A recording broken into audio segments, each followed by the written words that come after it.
Here starting for YouTube. What up, YouTube? Hey YouTube, how's it going? Here we are again.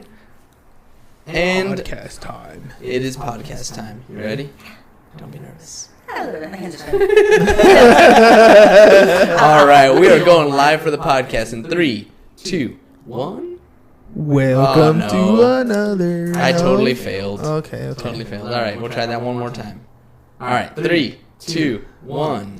Welcome to another episode of Business Bros. What up, ladies and gentlemen? Hernan Cias here, host of the Business Bros podcast, with my co-host, the insurance bro, James Cias with Pipeline Insurance. And we have a wonderful show for you on this happy Friday, unless you're listening to replay. Thanks, I don't know, whatever day it is. Hopefully it's a good day for you. So, it should be. It should be. Any Absolutely. day you're awake is a good day, right? That's right. That's right. That's right. I woke up. Sucking air and pumping blood. I'm happy to be It's a alive. good day. I'm above ground. It's a good day. There you go. Here we go. Well, we do have an excellent show planned for you guys today. Thank you all again for tuning in. We have another wonderful, energetic, beautiful guest with us today, Miss Michelle Martinez with Big Block Realty. Thank you so much for joining us. Thank you for having me. Shout out to Big Block. Shout out to Big Block. Always sending the Always sending the good energy people. man. Always, every Got time. some good vibes going on over there. I will say I'm fairly recent switch from another brokerage over to Big Block, and it is a huge difference in energy, very much so. Very much. Yeah. You guys got a good green buzz. Yes. Bunch We're of all cool people. Irish. Yeah, we're all Irish. All right, before right. we get started, 365 pairs of shoes by the end of the year, ladies and gentlemen. 365 pairs. So if you have a gently used pair of shoes, or you have new shoes, or you want to donate cash, hit James up 619-884-0045 or james@ciasfirst.com. He'll hop on his Harley right over there and pick them up. And I'm currently working on. I am currently working on behind the scenes for the parody video that I filmed yesterday. I saw a little bit of that yesterday. I didn't use the hair wig. It was gonna be one of the props I could use. Sexy, It though. was, right? Come on, long hair. That's why I had to do it at least on the story, right? So you guys want to check that out. I'm working on the behind the scenes. They're currently editing the parody video itself, so be on the lookout for that. All right, ladies and gents, time to get to some, or as we used to hear on the radio with Dad all the time, and now the rest of the story. Oh boy. It Kind of was. It was Paul Harvey. Paul Harvey, yeah, Okay. Great shows. I mean, he basically, the way it worked was he would tell you this like great story about somebody, right? And at the very end, it was like, this is the notable person who it was, and then he'd end the show with, and now you know the rest of the story. I don't know. My dad always showed us all kinds of weird, corny stuff that made us learn. Hey, be Really thankful cool stuff, though. Really your cool stuff. dad was present. Be thankful for that. There's a lot of guys out there that their dads aren't present. So. Oh yeah, 100%. All right, Michelle, we were talking a little bit before the show. Actually, quite a bit. Yeah, a little bit. I learned quite a bit about you, but I understand you were in insurance before you got into real estate? I was. There's a progression here. I started at car dealerships, so I am not afraid. A lot of people say, oh my God, I gotta buy a car. I'm afraid to just go buy a damn car. It's not that difficult. You go in with the mindset of what you want, what you know you're going to spend, what you're going to do, and do a little research first. I started at the car dealerships. And from there, went to insurance. From insurance, went into the appraisal side of real estate. And from there, I went into, now I'm on the sales side. And everybody says, oh, it must be so easy switching from one to the other. No. Well, tell me about the car industry. What was that like? Because we've talked to a couple people. I mean, Francisco over at your own brokerage used to be in car sales. Okay, car dealerships are, sorry guys out there, but car dealerships are crazy. A lot of the stories you hear, they're true. I remember coming in one day and there was nothing but ones out, and I'm like, what's going on?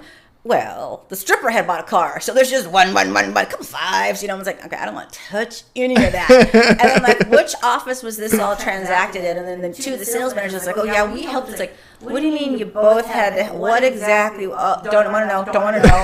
Which office? So yeah, she had a really good down payment apparently. So Yeah, I'm sure she got a good deal. she got a good deal. Paid in cash, all ones. Yeah, a couple fives. Couple fives. Yeah. Damn. All right, so obviously you weren't working with strippers. You were leaving that to the rest of the office. First of all, let me back up. I'll work with anybody, okay? But no, that was the car dealer, and then from there I went into insurance, which I did for years, mostly high-risk auto since I knew a lot of people in the car dealer business, and small businesses in Chula, like Smog, and just small businesses. And then from there, I had a small side business. I was doing background checks for the courthouse, and do I miss that job at all? Absolutely not, but I miss the people that I met through there. And then I was doing on the appraisal side, which I really loved that because first of all, I'm in my car. I live in my car. I'm in my car all the time. And I like the appraisal because you took away a couple things. You would either go somewhere and you're like, oh my God, this house is gorgeous. And you would take away, like, I can do that on a budget. I can do this, I can do that. Or you'd go into a house that it was a complete dump. And you're like, I'm so grateful. I love my house. I'll never complain again. There was Perspective. There was two to this day that stand out. One was the agent was at the door and said, okay, it's just a rectangle. You're going to go. It's like, why is he telling me this? When you open the door, it's like the smell hits you. And there's literally, like in a movie, just like you see, of a walkway of newspapers and magazines. And they're like hoarded? Yes. Their babies were the dogs that would crap all over the floor. So you're like stopping, trying to go over all these little chocolate landmines everywhere. And fruit flies in the kitchen everywhere. Like, oh my God, I couldn't hold my breath that long. Now I know what you mean by it's a rectangle. That was one. It was in Oceanside. And another one was in El Cajon. It was a single family.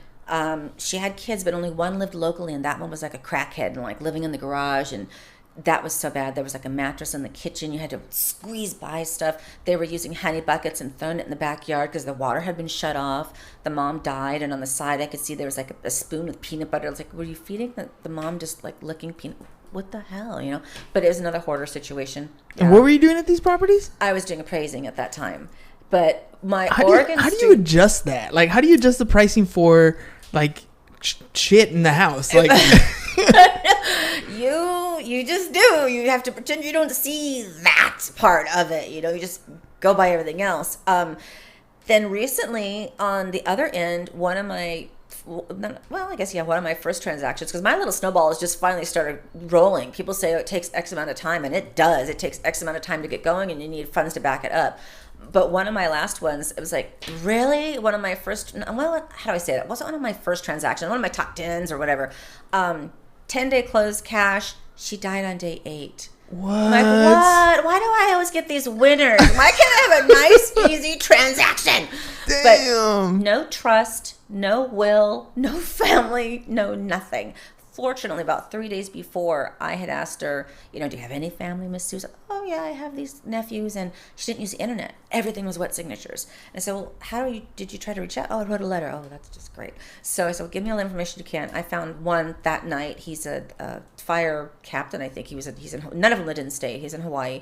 Thankfully, I found them because that made it so much easier going through the probate state, which took an extra 3 months. But it's like, why can't they be easy? Should have been a 10-day close turned into 3 10-day months. close turned into a little over 3 months. Holy moly. Yeah. So and when the people death say, in the family. don't cash your money and don't spend it until it's in the bank, don't cash and spend your money until it's in the bank. Yeah. Dang. I mean, that's probably I'm sure it happens more often than we think. But for somebody to die during escrow, like, you were about to close. And that was going to be an all-cash deal. Like, yeah. That's some scary stuff. When they called me, I was like, is this Ashton Kutcher? Am I being punked? Miss Susan died last night. What are you talking about? Am I being punked? Yeah. Well, who called? The coroner office? Like, who called the escrow? She had a friend who would run her around to do her errands and took care of her. And basically, when I spoke with her nephew, at first time I spoke saying, hey, she's looking for you. The second time I said, you guys never connected. It was phone tag. Hey, I hate to tell you, but I'm going to tell you your aunt passed away last night. But I did tell him I think she was trying to reach out to the nephews because she was trying to outline everything to leave it, but she didn't do it in a timely fashion. And his name was Curtis, who would drive her around. I said, I was telling her nephew this, who I think there was 4, if I remember correctly. I said, pick one of you, because I'm not going to tell the story 4 different times. So he said, that's going to be me. I said, okay, fine. So Curtis would drive her around everywhere, and I'm pretty sure she had every intention on leaving her car to Curtis, as a thank you. And they did good by it. They left her the car, or him the car. They left him the car. So, man, that's nuts. Yeah. And that was one of your earlier transactions. I mean, okay, top 10 meaning like the ones that you remember right off the top of your head. Yes, because also for a lot of mine in the beginning, as I wasn't the main agent listed, so you won't see me on some of it. It'll only show like, I don't know, 3 or 4, but there were a few others that I just wasn't the agent that was listed. You won't see it. But that one stands out because she was a hoarder. It was bad. It was It was a listing, right? It she was a selling? listing, yeah. So is this one of those where she lived in the house and she was like a little kid or something? No, it was a condo on Oregon Street, and she had really bad. She had gotten cancer, and she hadn't smoked in 19 years. And I really think a lot of it had to do with she was inhaling. Dog fumes, cat fumes. No, that was a different condo. She was inhaling. I will not call it what it was. There was like residue green water substance looking stuff that was all in the walls. The bathroom was overflowing. She was embarrassed to ask for help. Curtis came and helped her a little bit because it was like overflowing. The toilets weren't working. It's like it was bad. Oh my God! I couldn't take more than 3 steps from the front door. It was bad. See, and these are the kind of stories that you don't really hear about as a realtor. It's the stuff you see on TV. It's exactly what her place looked like. It was bad. Oh my gosh! Yeah. Well, let's take a step back. That was pretty deep for the real estate stuff. Yeah. I got to ask you a question just because I already know the answer. No. Wait. No. I didn't do it. Sorry. That's Shaggy. I didn't do it. It wasn't me. You got your real estate license where? Oh, yes, we talked about it. I actually went through Kaplan, but I went through my crash course at Mike Russ. It was the same place for my insurance. I went through Mike Russ, and so we talked a little bit about Mike Russ. I was telling her, Ham, that I know somebody who teaches the P&C crash course for Mike Russ. I wonder who that is. I have no idea. So yeah, he does that on every every other weekend or something like that, huh? Like every once a month or something like that. Yeah, about once a month. Once a month teaches the crash course for the P&C course. So I had to throw the plug in there. I was like, I gotta ask her the whole how'd you get your license, your whole insurance thing. Yeah, I actually paid for it twice because I said, oh, okay. I was home with the kids at the time. I'll do the book online. I can do it.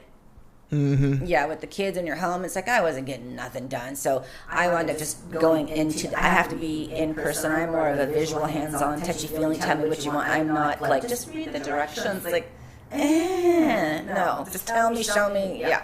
No. So tell me, like, when you were doing the insurance industry and the car sales, that's around the time you had kids, right?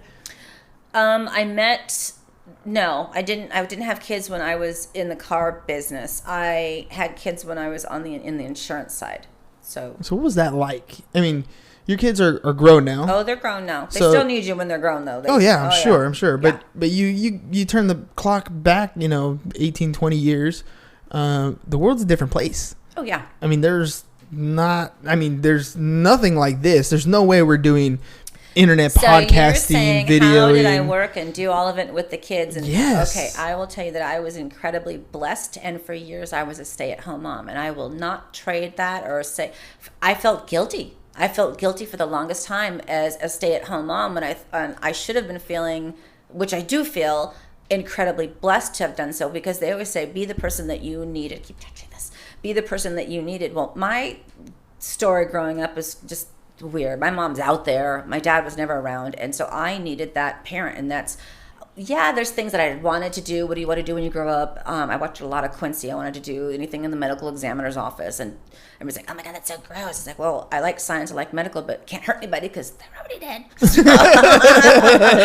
So what I did was I wanted to be a mom. And so I was there for stuff. And when a couple of things I'll say is that my daughter to this day, my son is the one who's a little quieter, but he'll say things with his eyes. He's like, I can see things in you. And this is when he and I are alone. He's a guy. He's not going to say that in front of other people. But my daughter sends me stuff that expresses feelings. What's wrong with you? Expresses feelings, unless he's on, something manly else. Feelings. How about the beer, Yeah.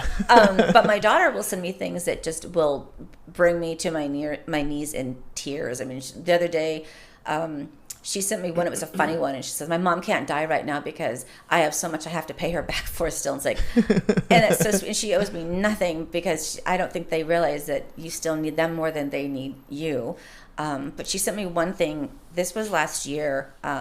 She got disappointed by something, and I told her, "I'm so sorry that you were disappointed by this." And blah, blah, blah, and, your hero, and, oh, I'm going to cry. And she wrote to me, and she said, no, you get, I hope she doesn't get upset that I'm sharing this.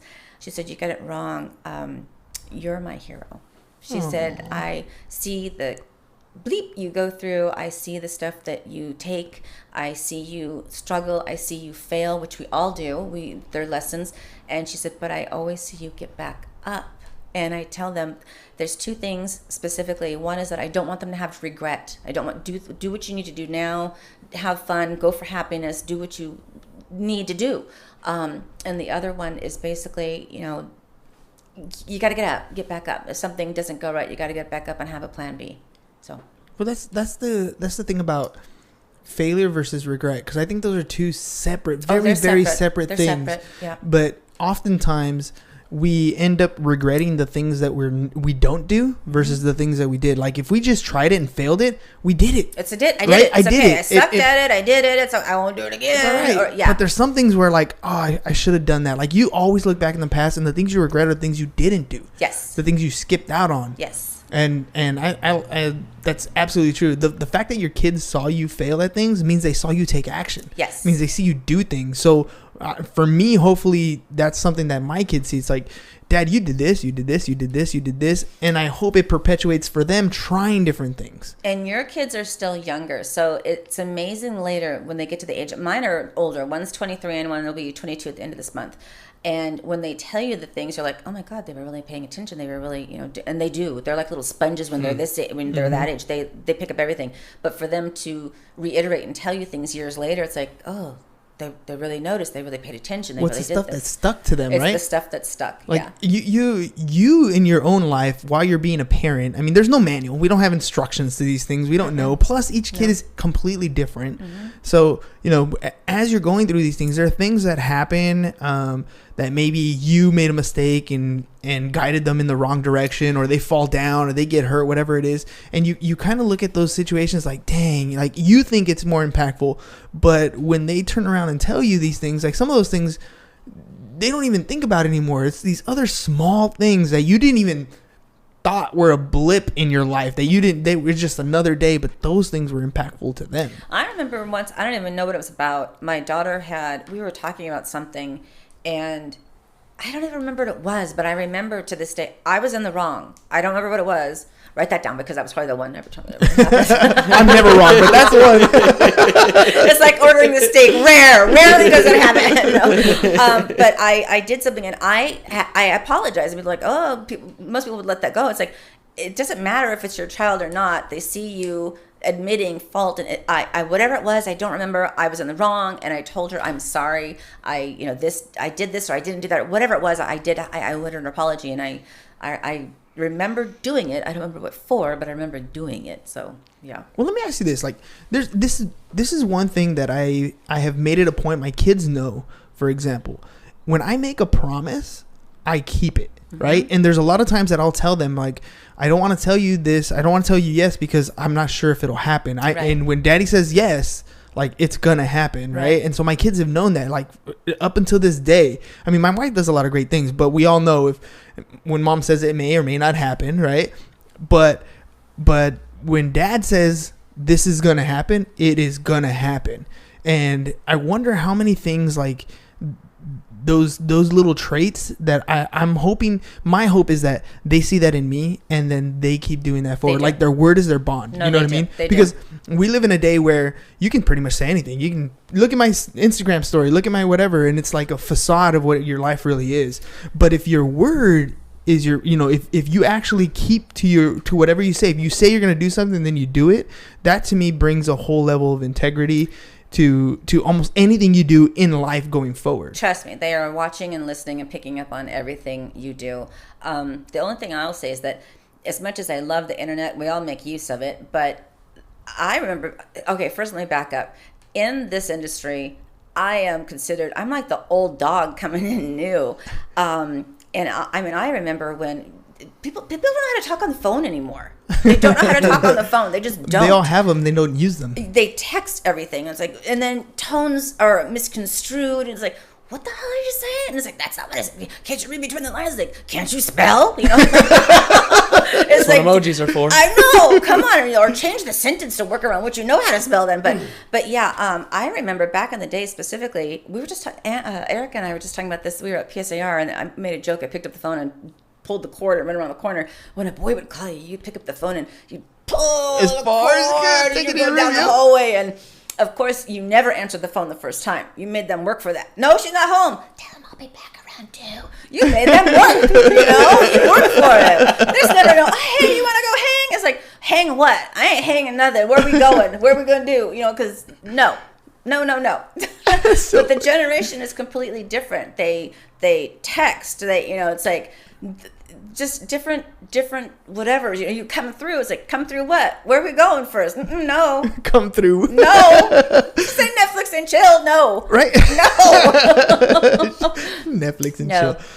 Well, I like the use of the new technology. For example, like when we talked, right? When we met, we were going back and forth video text messaging for a while. I love that. I think it takes away, I don't have to type anything. You can see exactly what I mean. You can hear the inflection in my voice. Well, that's exactly why. A couple of people ask me, why do you do video when you send things? First of all, there's a couple of reasons. One is that I don't know how busy you I keep touching it. It's okay.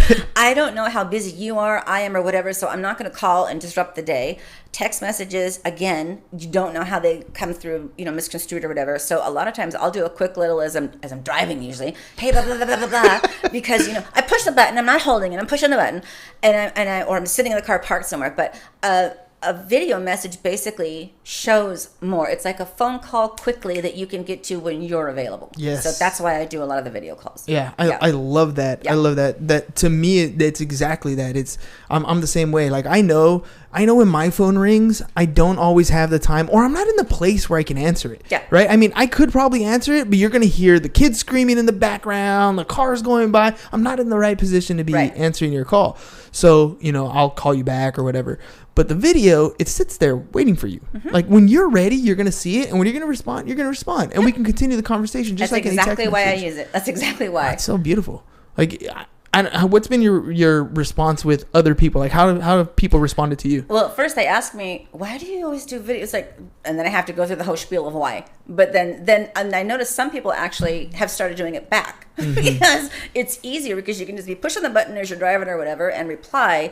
And same thing, I might not be able to answer you right away, or maybe I'm talking to somebody else in person and I can't answer the call, but I don't want to be rude, and so you get back to it when you can. So I just have the initial why do you use it, and then when I tell them why, and now I have, I'd say, at least a quarter of people that I speak with actually do it in return. They actually do the video. Well, they know that's how you like to communicate. But they've actually started liking it as well for the same thing. It's funny. Yeah. I think that's where things are heading anyways. Yeah. It's just, feels like the Jetsons.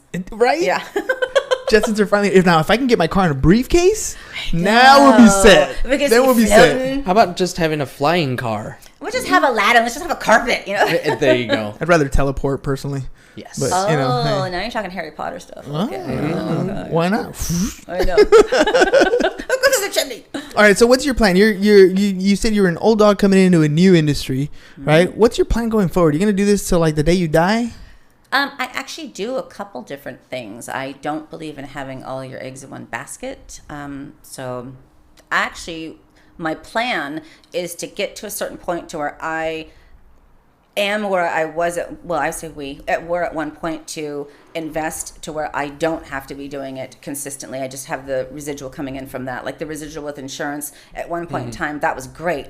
Ours was a lot of high risk though, so people were falling off just as quickly as they were coming on. You had turnovers. You had to keep. Like I told you, the days that it rained, I hated those days, because the days after rain, the phone was just blowing up off the hook. It was like, please stop driving, please stop driving. Oh, I hit this. Oh, I did this. Please stop driving. Well, it's funny because we train a lot of agents, and we actually tell them, like, you should probably not want to do your regular home and auto. Like home, yes, but that auto, like, those are the most, you get called all the time. All the time. It doesn't matter whether it's the weekend, doesn't matter if it's nighttime. Holidays. You're the first person they call. Mm-mm. That's why we tell our agents all the time. We're like, look, you should be focusing your attention on the commercial side, because they're going to call you during business hours because they're a business. Right? The workers' comp, the BOPs, all those different things. We want you to focus your attention on those guys. First of all, the premiums are better.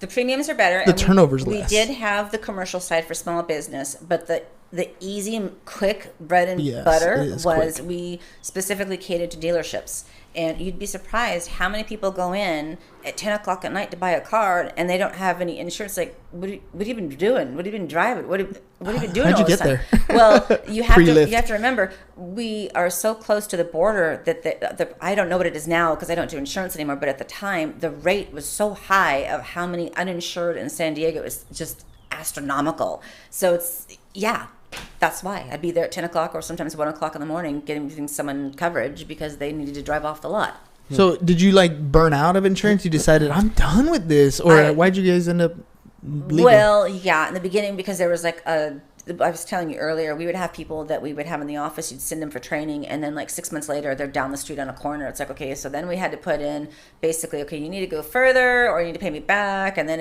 we just got burnt out on it.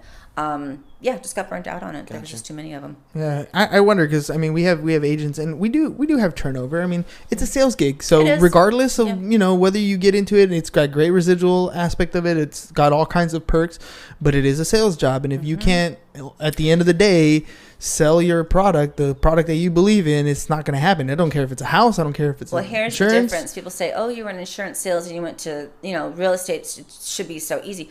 Two totally different types of sales. Yeah. With insurance, people were coming into us. Mm-hmm. With insurance in our office, I was one of the go-tos for answers. With real estate, I've sat back and kind of looked now of who am I going to ask my questions to, because I find myself I'm the one going to with questions now, and you're going to people versus with insurance they're coming to you like daily. Mm-hmm. And I also noticed with real estate, by sitting back and looking, I got burned the first couple transactions, especially by friends, mind you, nonetheless. But the people I've noticed that I'll go back to, and this is like, I guess in anything as anybody would, is the ones that don't make you feel stupid for asking stupid questions. And, because there are some stupid questions, don't get me wrong, but which there aren't stupid questions, but there are. But some people can make you feel like, okay, well, I'm sorry I even asked you. I'm just going to go over here now. It's not the question wasn't stupid. It's that once you have the answer, you feel like that was easy. I probably shouldn't have asked that. No, there's some people that actually like, really? It's like, No, I know the people who respond might respond a different way. But I mean, the reason why you feel it's a stupid question is because it was an easy answer. Sometimes you just need to talk it out and you kind of pick up your own answer. Yeah, you answer your own question before you're even done asking it. Yeah. That's exactly right. Yeah. I came here to ask you this, but I think I have the answer now. I think I know already. Yeah. Sorry to have bothered you. Yeah. Peace out, Mike. Peace out, Mike. So when did you end up? So you said you're going to stick around in real estate. You have your hands in a couple other things. Mm-hmm. Can I ask you about those other things? What else you got your hands in? The other main thing is loan signing. I do loan signing as well, and I was getting quite a few, and I stopped getting so many because I wasn't doing it enough to where I don't know how to package. Some places now don't want you to package at all. Some places do. So I'm just picking up on where the ones that don't want you to package, because I totally get it. Escrow officers do not have the time to show you how to package. I get it. I do it for free the first couple times for you to show me. I don't care. But that's what it is. Other notaries are not going to show you how to do it because they think you want all their business. I don't want your business. I'm looking for when you're busy, you're sick, your kids or whatever. I'm looking for the overflow, just supplemental in the meantime. Just, that's what it is. That's what it is. Yeah. No, I know the right now it's hot. Like we got rates drop nice and low. Yeah, a lot of refis. Yep. Means we need a lot of notary work. Mm-hmm. Means our loan officers are pretty busy. They're happy. They're happy right now. And it's funny because you can tell when the refis are because the loan officers are all like, they're like, why are there so many contacting me? Oh, you guys are kind of slow right now. It's the way the market works, though, right? I mean, the market comes up, market comes down. You've seen. I mean, you. When did you start doing real estate? When did you come back again? I am actually. I'm like I said. I am about as green on the sales side. I'm actually renewing my license now, so that's about as new as you can get. Yeah. But so that means that when we had our last cycle turn, you were in insurance. in 2007, or were you? No, 2007. I don't think I was 2008? doing anything. I think I was home still. I was mom mode in 2007. So okay, so then let me ask you, from a perspective of not being in the industry, what was it like going through that cycle? As far as the 2008, the crash, the 2008.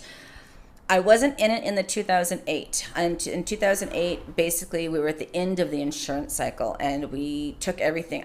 We closed the office and moved everything to basically, it was everything was paperless. That I would call it. It was actually the home office. For some reason, there's some people, it's like Mexican mattress money, and they would always come in and constantly pay cash. So what I would do is I would go and meet them instead of them. There was no office anymore, so I would go and meet them once a month or whatever, buy a coffee. Here's your payment. Thank you. Be on our way.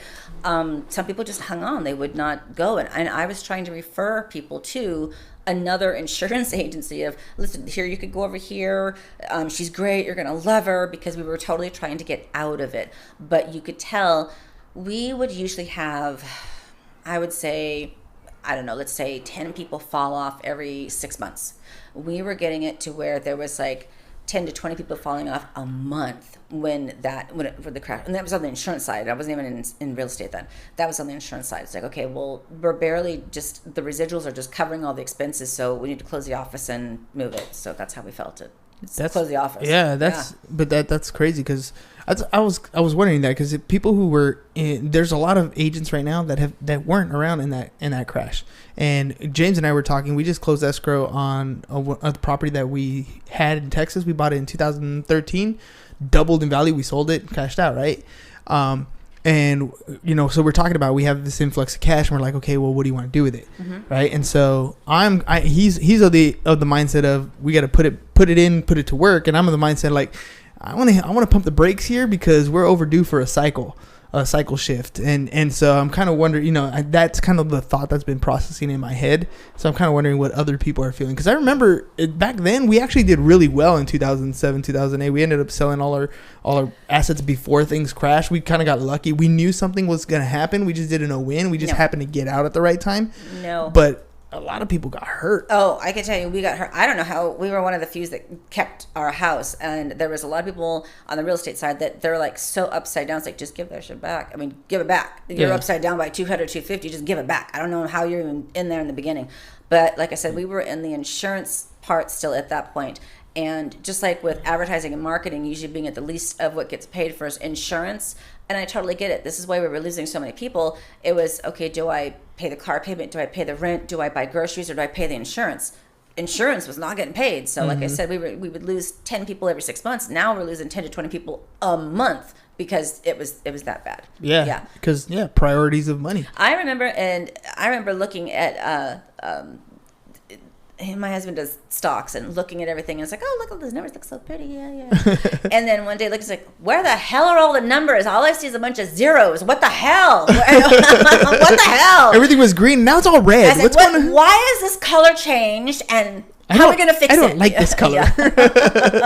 No, but I wonder about that. We're overdue. You know what I mean? Like it's supposed to be roughly a 10-year cycle, and nothing's exact. I know. And I say that, I think they say more. It's an 8.5 is where it peaks up and down.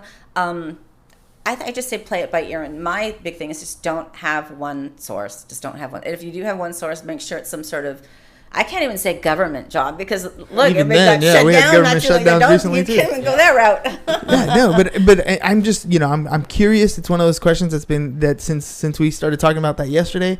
I'm like, I'm just gonna ask people about what their perspective is, because we were talking about. He was saying like, before we sold this property, we had cash through. We were gonna invest also, and he was like, we had been doing flipping, and then we stopped doing flipping because I was like, hey, the market's gonna shift. I don't want to wait. And he's like, we're 2 years into when you said it was going to change, and it hasn't changed. It's actually still kind of hot, right? And I'm like, yeah, but that kind of scares me more. The fact that it's been hot for a longer, consistent period of time. Well, and you can notice different things too, because before I left my old brokerage, I was working specifically with one agent who I adore him, and he does really well, and he was showing me a lot of the end of the flipping side, which when I originally started doing real estate, remember I mentioned I thought I was just going to do referrals, family, friends, and be semi-retired, and I'm on my merry way, and someday be this grandma and whatever. I was interested in flipping. So I was watching him on the back end of it and picking up things, and a market area that he was doing really well in, it was well for a while, and then all of a sudden it just died, was the 55 and older. He was doing flips in the 55 and older, and they were moving, and then all of a sudden, like overnight, it's like, oh my God, they're just sitting. He had one that was, I mean, it was gorgeous. I'm like, okay, I'm not that old to be living here, but I gotta tell you, this is a really nice place. And it sat for the long, and then he dropped it, and he dropped it, and he dropped it, and it just kept sitting and sitting and sitting. But it was really nice, but. Yeah, see, and that to me, that scares me. Yeah, I'm like, I'd rather because you're paying a note on that, or you're taking that loss every month. Yeah, for me, I was like, I'd rather just sit on the cash and wait, and then when things, when this cycle changes again, I'll be prepared, right? Because there's a lot of people who are doing the opposite. They're refinancing. They're paying off they're paying off credit card debt that they've acquired over the last couple years. They're paying off cars that they just purchased. They're taking all this short term debt and paying it off with long term debt. And it's the same cycle. Everybody does the same thing over and over again every single time. Well, I can tell you, even before I started in the real estate side, the sales side, not appraising, on my happy little cul-de-sac, there were, I want to say, 3 neighbors that I know that's what they were doing. They would constantly refi, constantly taking out money. It's like, what are you doing? And so one of them actually took out money to buy another property. They wound up losing both properties because they're going cruises. They bought another car. It's like that's supposed to sit there and work for you later. Or if you have multiple properties, maybe do that with one. But they were doing it like they were just sucking everything out of, the one that they were in, and they wound up losing it. See, and that's scary to me. Yeah. I mean, I saw it. I saw it firsthand. Firsthand. Like I said, 3 people on my own cul-de-sac. Yeah. People losing multiple properties, over leveraged. Yeah. I'm like, and on the other side, I remember we flipped a condo in Paradise Hills, 2-bedroom, 1 bath. We bought it for $77,000. And dude, I'm just like, that was living in another state. yeah, exactly. I don't have it here. And that was in 2000. I want to say 2008 is when we did that. I mean, there's opportunities when the markets change like that. Things are going to happen. Who knows what's going to happen in the next couple of years? I don't know. Maybe we're still good and we're still hot for another year or two. But at the same time, if it's hot, that's great. That means more houses are going to be for sale. That means more people are going to have cash to, start businesses, and they're going to need insurance. They're going to need all kinds of things. And we're just going to be there to help along the way. But when things change, what's next? Like I said, don't have all your eggs in one basket. Right, crystal ball, right? There you go. Or magic 8 ball. I was going to let you guys know that Carissa Barajas and Erica Yanda said hi on Facebook. Hi. What up, ladies? I was just talking to Erica today. I see her all the time. We work together, and I was saying, you know what? Because she's like, I don't know if I know Carissa. I said, I'm going to have a party in the backyard. Remember we were talking about blocking. I block off time to use my pool. Yeah. And people make fun of me, and I say it's built to be used, not to look at. So I'll put this out there right now. I am going to have a girl, maybe I'll invite some of you guys, I don't know, but I'm going to have a party for everyone who has not all met each other. Just come over, girls' day, pool day, drinks and whatnot. But please don't be one of those that comes in your skirt and doesn't get in the water. You know how many people don't get in the water? That's funny. You know what I heard? I heard she's going to invite all the girls in the Business Bros. Nice. They're upstairs in the other window. Why do the blinds keep moving? Oh, dude. Well, thank you for coming on the show today. Thank you for having me. I mean, good time. It's cool talking about a bunch of different stuff. Talking to somebody who's been in a bunch of different industries. It was a progression. It was a progression. Yeah. Well, yeah, but you take bits and pieces of every little thing that you do. Yes. And it shapes you, turns you into who you are today. Yes. All right. So I resemble that remark. I too am bits and pieces of a different. I tell everyone right now, and here they resemble hustle and flow. I mean, I feel that going on right now. Dude, I know she was gonna like yo. Bust a rhyme. Too funny. All right, ladies and gentlemen, 365 pairs of shoes by the end of the year. If you have any gently used pair of shoes, new shoes, you have cash donations, hit up James 619-884-0045 or james@csfirst.com. I have a question, and I think I asked it, but I don't remember getting a reply. Is it only men's shoes? No, not at all. Okay, because since I lost all this crap load of weight, I have a ton of nobody tells you this, your feet shrink. I have so many shoes that my feet, your jewelry doesn't fit, your feet shrink. I have a ton of shoes, so I will drop them by. Yeah, for sure. The only thing we're probably not taking is like high heels, that sort of stuff. No, we're talking like walking shoes because it's for the homeless, so they need. It's kind of tough. Well, they might look good too. It's true. It's true. But going, but I'll see what I do have a couple pairs of flats, but like I said, people don't tell you that when you lose weight, your feet shrink too. Yeah. Well, we'd appreciate all of them. And if you want, hit up James. He'll ride over in his Harley and pick them up. Okay. All right, ladies and gentlemen. Also, if you have any insurance needs, home, auto, commercial, life, health, whatever you need, hit up James 619-884-0045 or james@csfirst.com. And if you want to add insurance into your particular business, maybe you have a tax office, maybe you have a real estate office, maybe you want to start a new office, right? Hit them up, 619-884-0045 or james@csfirst.com. And if you want to be on the podcast, find us on social at Business Bros Pod. Hit me up, Hernan@csfirst.com. And if you're EXP curious, text 123-EXP to 31996, and I'll send you a 7-minute video and you can ask some questions. That's all we got for you guys today. Peace. Bye. Bye-bye. And I'm out. All right. Goodbye, Facebook. Appreciate you. Makes We me love think you. of Matthew McConaughey. All right. Right on.